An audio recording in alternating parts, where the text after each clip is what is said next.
Welcome to our channel. Today we how to verify commercial usage rights on Shutterstock images. Easy tutorial step by step clearly.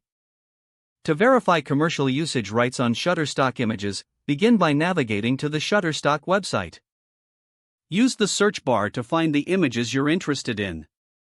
Once you find an image, click on it to open its details page. On the right side of the image, look for the licensing options. Select the type of license you wish to use, usually standard or enhanced. Read the descriptions for both licensing options carefully. The standard license typically covers most commercial uses. However, for certain applications, like merchandise or print runs over a specified number, enhanced may be required. Scroll down to the section labeled Content License Details. Here, Shutterstock outlines specific usage rights and restrictions associated with the image. If you're considering purchasing the image for commercial use, pay special attention to these details. Check whether the image requires model or property releases for commercial purposes. Once you understand the licensing terms, you can proceed to purchase the image. Add the image to your cart, then follow the checkout process. After payment, you will receive a confirmation email that outlines your licensing details.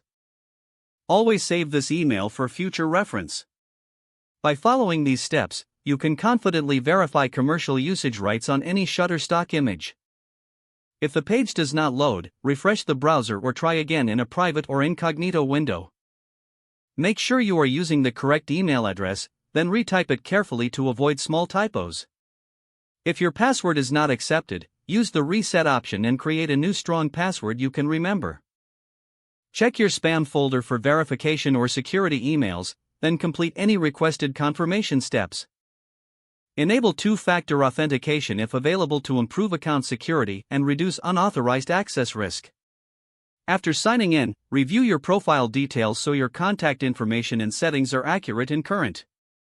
If you see an error message, note it down and try again after restarting your device and internet connection.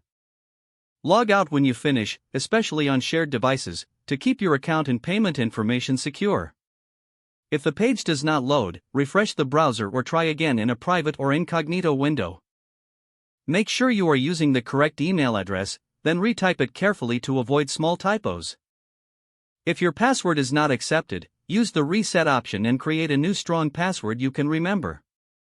Check your spam folder for verification or security emails, then complete any requested confirmation steps. Don't forget to like this video and subscribe to our channel for more step-by-step tech guides.